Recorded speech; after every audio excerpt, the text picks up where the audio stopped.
You are watching DHTV from California State University, Dominguez Hills. Okay, now let's visit India and appreciate the rich cultural and religious traditions that emanated from the Indus River Valley. The River Valley is located in modern-day India, Pakistan, and Bangladesh.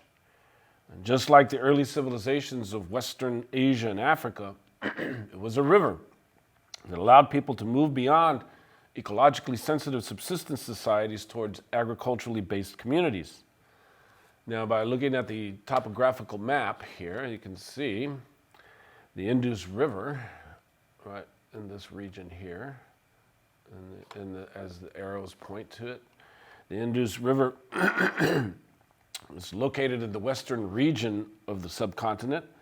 It begins in the Hindu Kush Mountains and it drains into the Arabian Sea. Now, the steady supply of water provides fertile land along the banks. And likewise, along the Himalayan mountains, two other rivers, we take a look at the Himalayan mountains, two other rivers are going to form, and those are the rivers, the Ganges River and the Brahmaputra River. They start their descent, eventually emptying into the Bay of Bengal, providing water for the productive lands. Now, another important feature about the subcontinent is the natural barriers that are protecting the agricultural societies from outside intruders. The Himalaya and the Hindu Kush mountains in the north are home to some of the largest mountains in the world. And everyone seems to know and appreciates Mount Everest. Now, to the south is the Indian Ocean that's filled with monsoons that create seasonal winds and ocean currents that brings both drought and rain.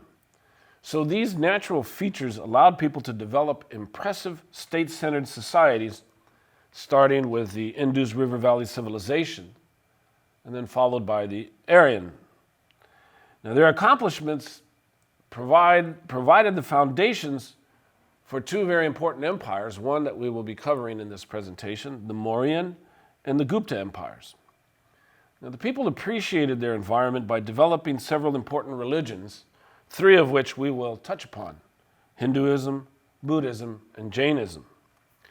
So let's go to the first societies, the first groups of humans that began settling the Indus River Valley in the 2500s BCE. And they led to the establishment of two major cities, Harappa and Mohenjo-daro.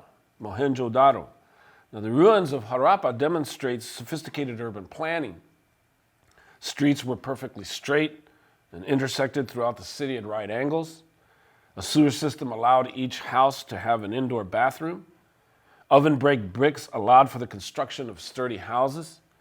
And a citadel or fortress built on a brick platform overlooked the city and protected the inhabitants. And that was Harappa. Meanwhile, Mohenjo-daro was laid out on a rectangular pattern from the outset, unlike Mesopotamian cities like Ur, which developed slowly over time. Walls and buildings were erected in baked bricks, not the sun-dried bricks of Mesopotamia. Drainage systems excelled those found anywhere else in this period. Cotton, cattle, and water buffaloes were domesticated. A male figurine, three-faced, is flanked by animals and seated in a yoga-like posture, reminding scholars of the later invocation of Siva. Now, female figurines, mostly nude, were the guardian mothers related to water. Life was punctuated by river floods, which forced a rebuilding from time to time of their standardized patterns of houses. So in both Harappa and Mohenjo-daro, most of the people were farmers who developed the cultivation of a wide variety of crops that included wheat, barley, and rice for food, and cotton for clothing. Artisans made elaborate jewelry that has been found as far away as the Fertile Crescent. Ideographic pictograms reflect religious deities associated with the natural forces. And starting around 2000 BCE, destruction arrived with final collapse during the 1500s BCE.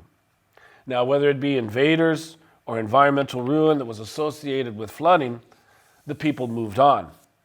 So I'm going to ask you at this time to please watch a brief video from National Geographic that's listed first after this presentation so that you can appreciate an interpretation of Mohenjo-Daro as an egalitarian society. So let's pause for a little while here. I'm going to pause this presentation so that you can go out and view the video. So please go view the video, put this on pause, and then come back.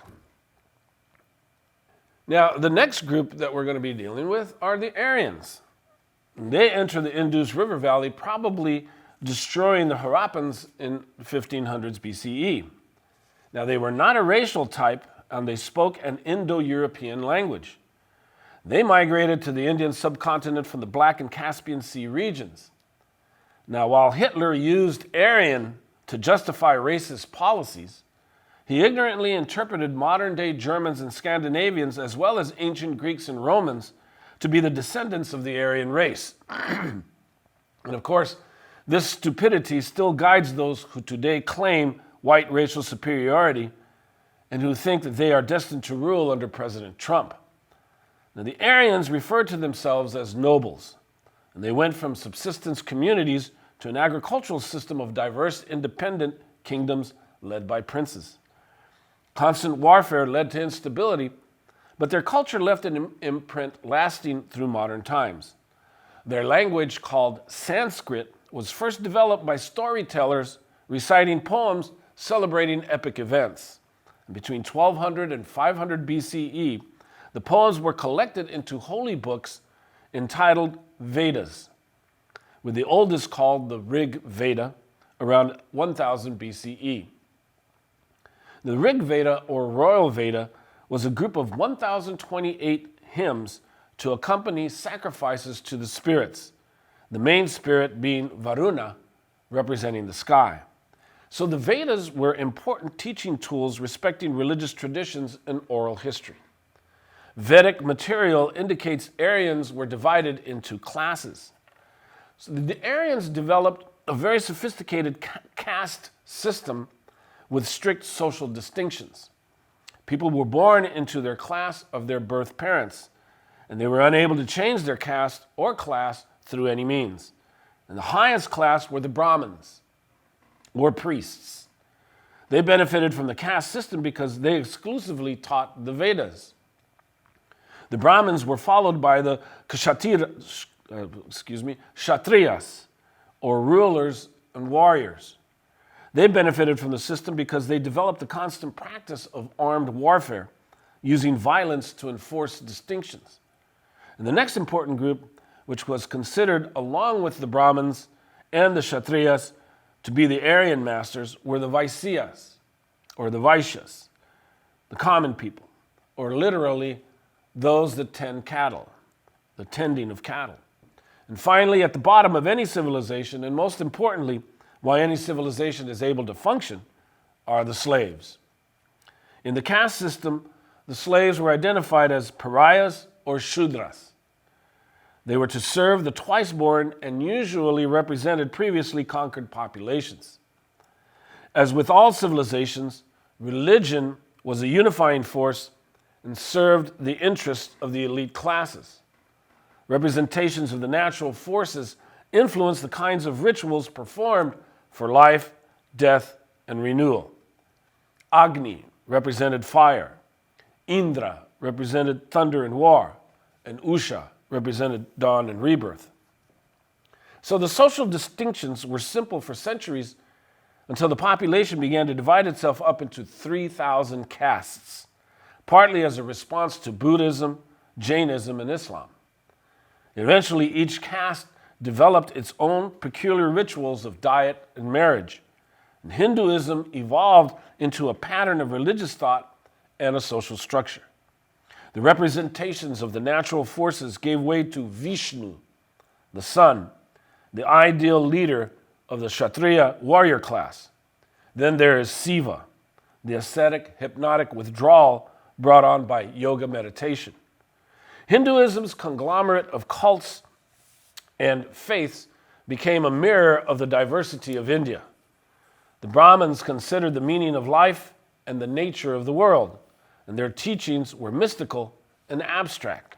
And the great spirit Brahma could only be described by saying what it was not. So I'm going to take you again now to watch the first 7.5 minutes of a documentary from Michael Wood entitled The Story of India, and it's listed second after this presentation. So let's appreciate an interpretation of the caste system and how it functions in modern times. Pause this presentation, go view the documentary, note the time frame for when to stop at the 7:34 minute mark, and then return to this presentation.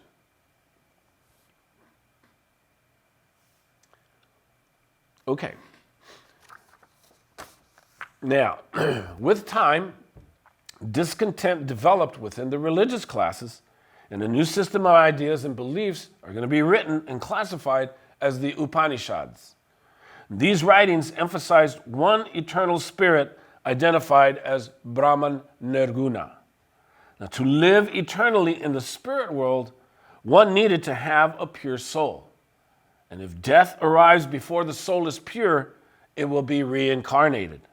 And the reincarnation is dependent on the person's karma in the previous life.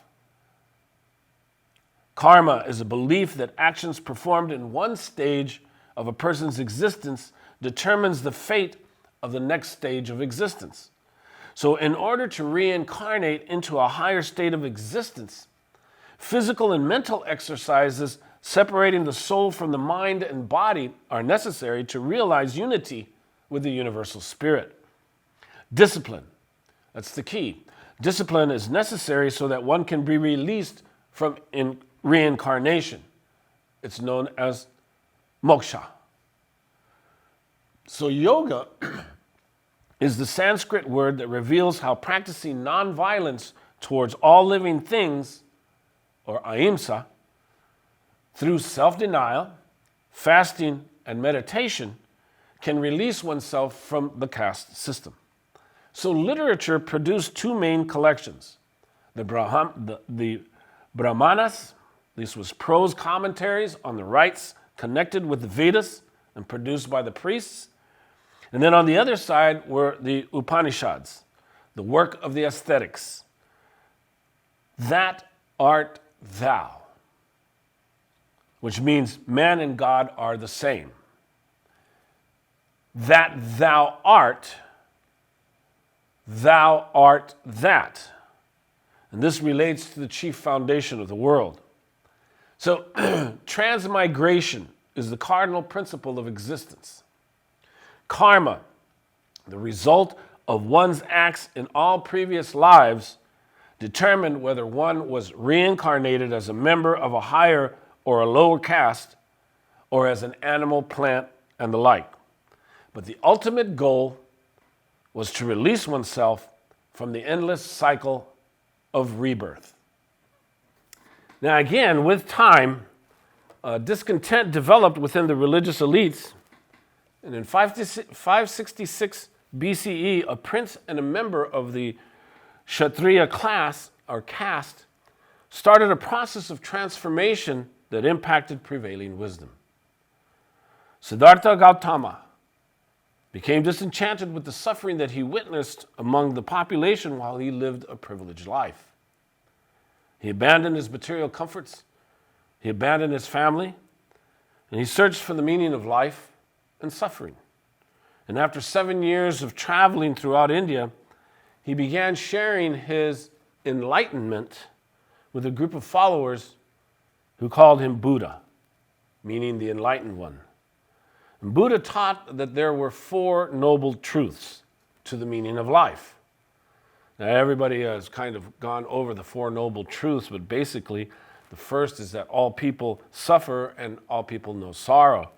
The second truth is that people suffer because of their desires. And the third is that they can end their suffering by eliminating their desires. And fourth, to eliminate those desires, people should follow the 8-fold path to nirvana. Buddha radically challenged people to reject the caste system of India because of its inequalities. Nirvana is the state of freedom from the cycle of rebirth and extinction. And people can reach nirvana by seeking truth by avoiding evil and freeing the mind from it, not hurting others, honoring all life, practicing altruism, and controlling thought and meditating. So this is the eightfold path to reach nirvana. But my wife reminded me the other night that Nirvana disbanded with the suicide of Kurt Cobain in 1994. Now that's tragic. That's why we've got to, just chill, homie. Just chill, homie, there. In essence, one's karma ran over another's dogma.